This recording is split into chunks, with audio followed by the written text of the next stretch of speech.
Konnichiwa everybody, I'm Chief Scarneck, and I'm just making this video to share with you my thoughts on Let's Play Mario and Sonic at the London 2012 Olympic Games. I'm also going to be giving my thoughts on what I thought of the Olympics in general, and I guess you could say I'm also going to be doing like a short little review on Mario and Sonic at the London 2012 Olympic Games. So, what did I think about my Let's Play of the game? Well, I thought there were some good points, and I thought there were some bad points too. Mainly good points being doing stuff that I really wasn't good at. Usually like football and soccer, for instance. I'm still getting over the fact I beat that. I mean, that for me is a big accomplishment because usually I am horrible at that game, and well, mainly I just suck in soccer in general. Just like soccer in real life and soccer in video games. So, you know.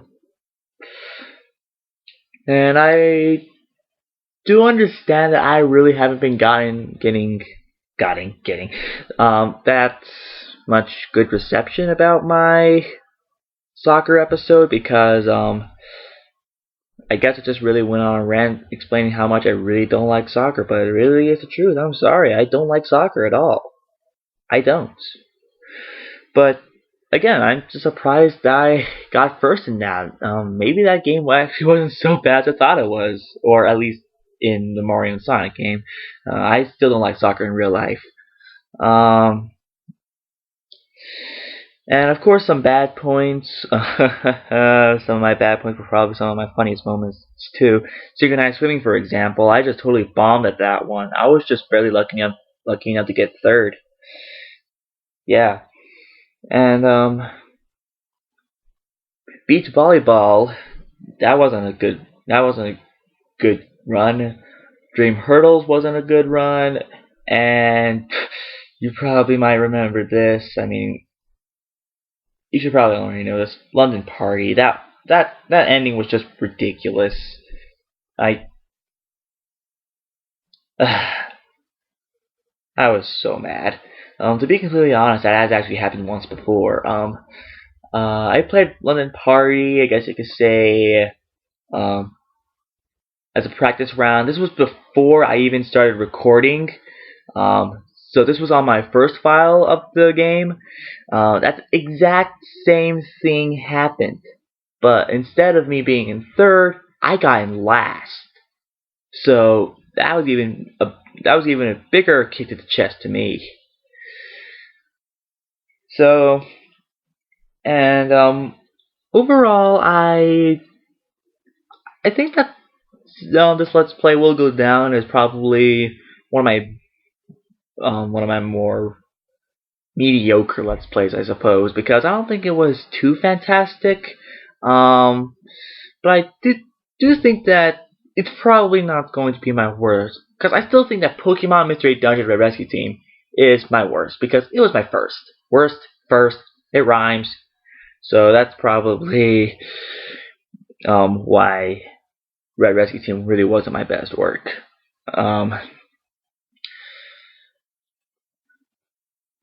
And I've actually had this idea of doing a Let's Play of this game during the Olympics around the time that the game was announced, because I was hopefully going to try and start doing Let's Plays by the year 2012, and I was thinking, if I'm making Let's Plays by then, I should do a Let's Play of this game during the Olympics. I might as well. It sounds like a great idea.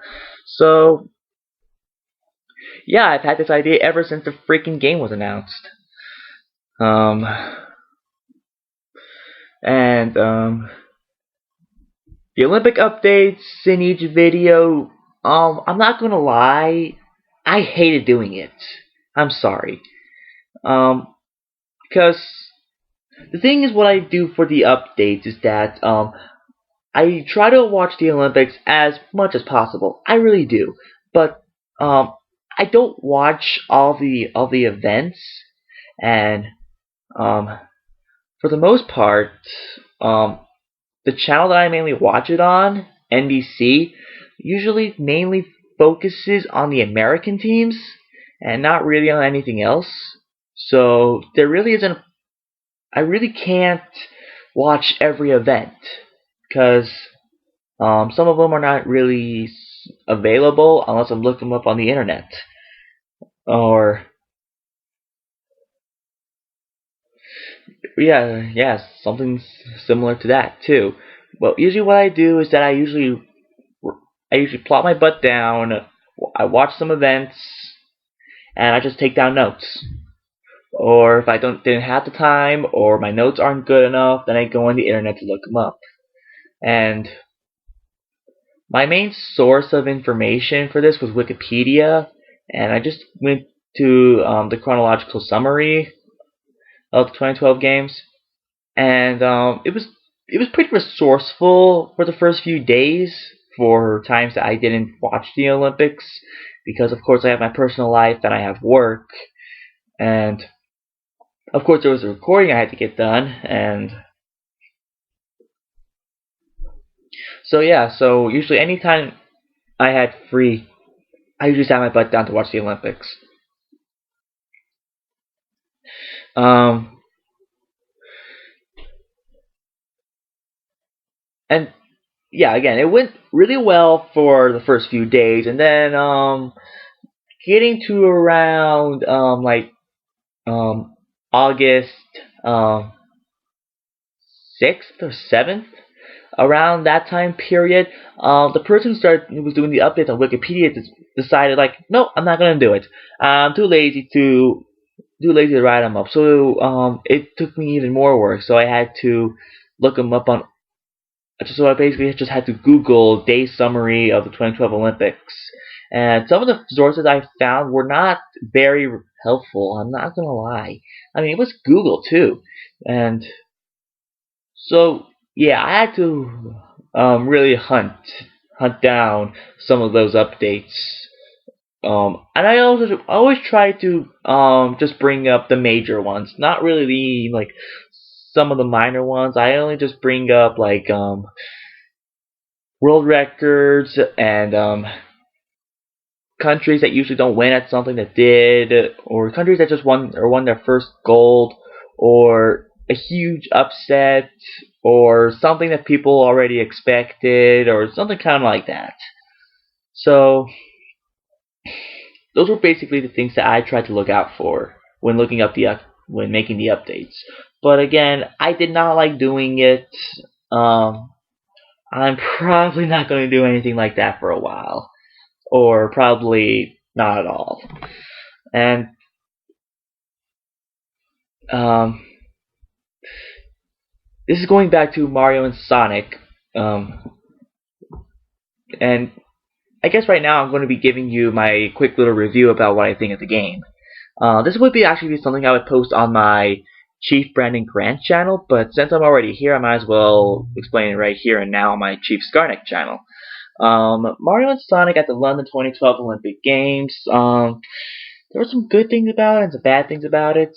What I don't like about it, this is probably my biggest pet peeve, is that they actually left out some stuff from the original Olympic Games that I really liked in those, and they didn't put them in London. Because archery, for example, I loved archery in the Olympic Games, but they don't. But they didn't put it in London. They didn't put them in London Games. I'm thinking, why? So we just have to make room for, like, soccer and cycling and badminton. Or actually, no, I think badminton was in the original Olympic Games. I'm not sure. It's been a while since I've played the original Olympic Games, and I think I've already told you this before, but my favorite out of the Mario and Sonic Olympic series is the Olympic Winter Games. Um, I mean, I just found that game to be so fun. I liked it. I liked it a lot. But London, however, this might be sad to say, but I honestly do think it's the worst. I'm sorry. I think it is. I do understand that there's a 3DS version of the game. I haven't tried it, but in some ways I heard it's better and heard it's worse as well. Because the version on 3DS has a story mode. Um, Now the Beijing games didn't really have a story mode too much. Olympic Winter Games, I don't think they really did have a story mode either. It basically had a day, or basically a feature where you play throughout the games of the Olympics. Um, and I like that. I like the the Olympic feature in the Olympic Winter Games. I really liked it. I actually played through that when the Vancouver Olympics were going on. So yeah, I wasn't doing Let's Plays back then. If I was, I totally would have done a Let's Play of it. But unfortunately not. I wasn't around then, or I wasn't around on the internet then. So, heck, what can you do? But yeah, the 3DS version has a story mode. I don't really know what it's like because I never played the portable versions of the games. Um, so it could be anyone's best guess because I haven't played it, or if you have, you could tell me about it. So yeah, Mario and Sonic at London. I still think it's a decent game.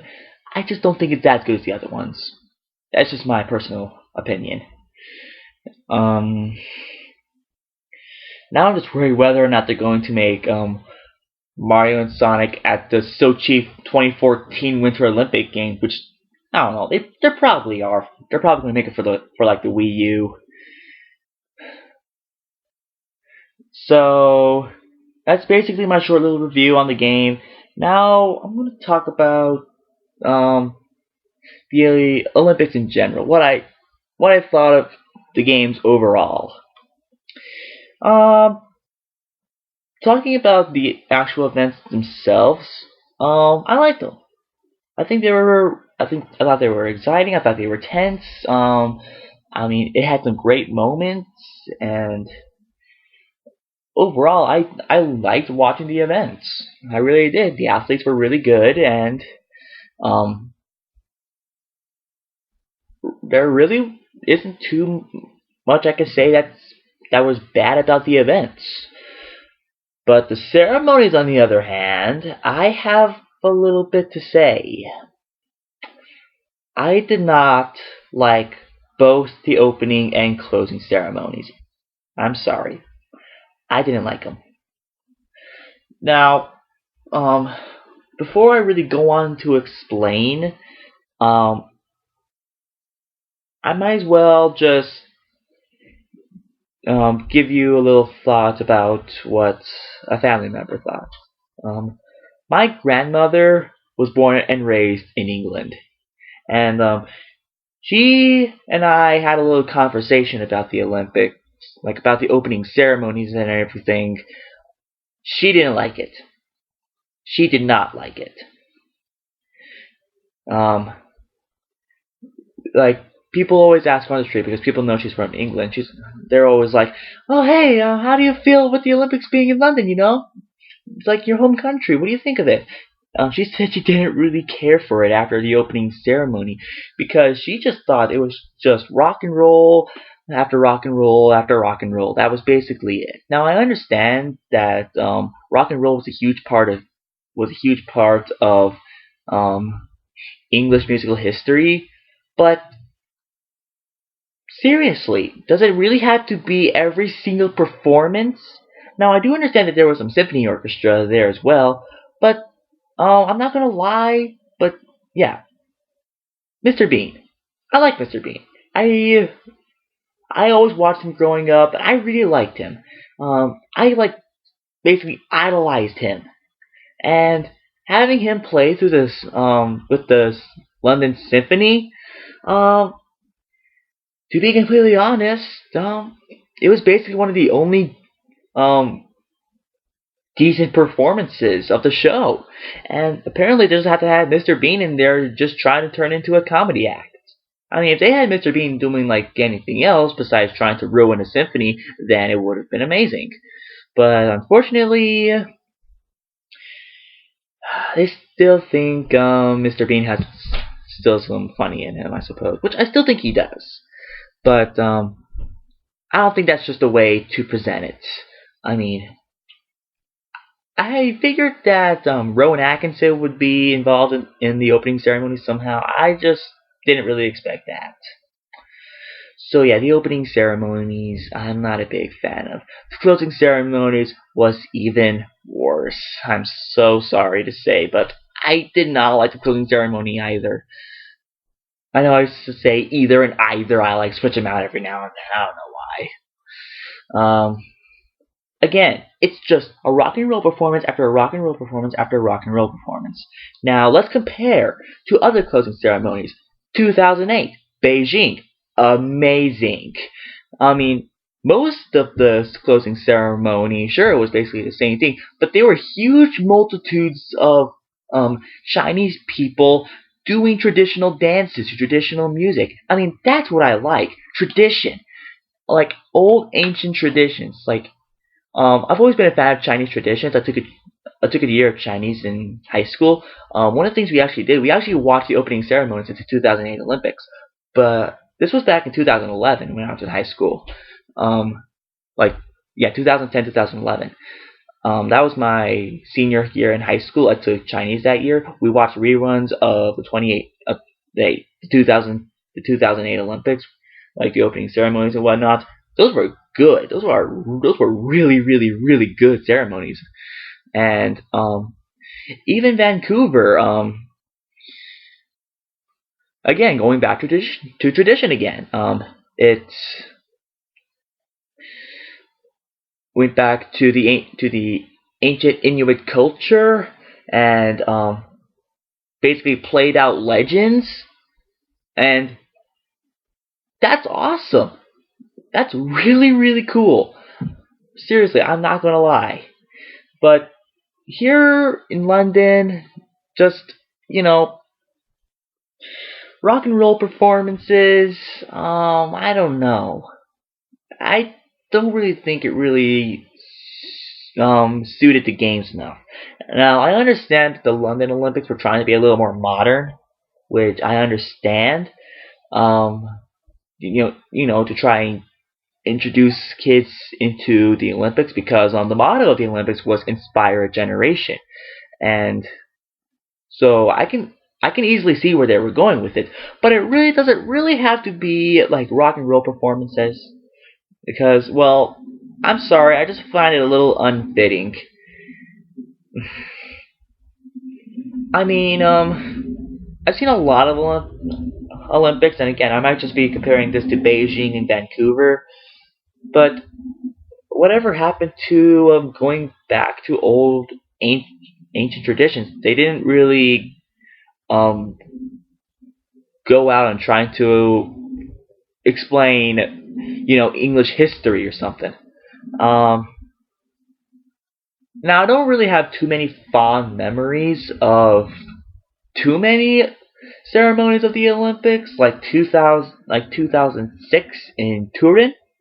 I have very, very vague memories about those because for some reason I was still growing up, and I don't know why I didn't really get so much into the Olympics. I didn't really get so much into the Olympics until 2008, and but 2002 I actually do remember. Like I said again, it was in my hometown. Um, I still remember some stuff we did there.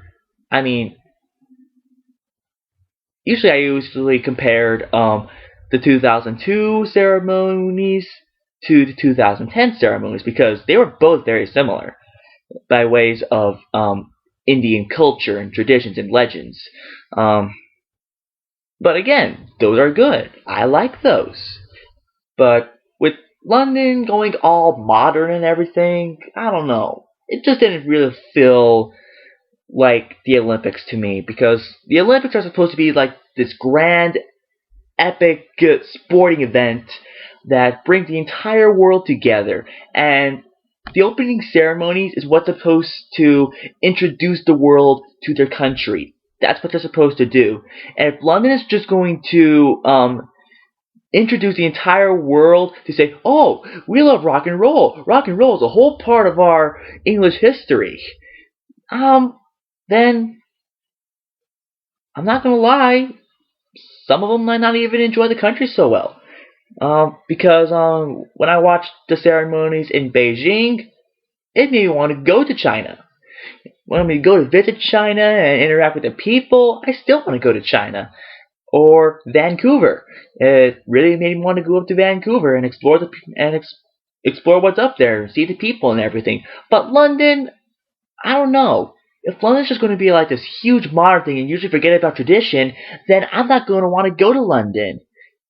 To visit London and to see whatever's up there. Now, don't get me wrong. I want to go to London, but just not as much as I used to after I saw the Olympic ceremonies. I'm sorry, I didn't like them. So I guess the London Olympics were a little average, balancing out with really good events, but with really, really bad ceremonies and presentation. And there was some other stuff about the London Olympics I didn't like. The logo, for example. I saw the logo, I just thought, no, please don't tell me this is the official logo. This looks horrible. This looks like a terrible logo. And yeah, I wasn't really too big on it. Mainly because the styling of the year 2012. I just thought it was the most random thing in the world. Yeah, I wish they would have changed it, but I guess apparently they learned from their lesson because I've seen the Sochi logo. It looks alright. I've seen the Rio de Janeiro logo. It looks alright. I mean, usually the Olympic logos are basically just kind of like this. They usually have the logo like on top of it, and then they have like the city name and the year. Like Vancouver was like that. Beijing was like that. Sochi is sort of similar, even though the year is below, and it doesn't really have an overall logo. Rio de Janeiro is like that. I can't remember for some reason if Athens and Turin were like that, but Salt Lake was like that. So yeah, I just like those kind of designs. But apparently London just wanted to throw it out the window and say, screw it, we're doing this logo. And I don't know, I think it's the worst logo of the Olympics I have ever seen. So overall, the London Games were mediocre. Kind of like this year's E3, mediocre. Why is the year 2012 just so full of mediocrity? Anyways, that's basically my rant about the London Olympics, and well, that's actually basically all I really have to say here. So, thanks for watching, and I'll see you guys tomorrow. I'll be starting up episodes of Kingdom Hearts again. But until then, I'm Chief Scarneck. Sayonara.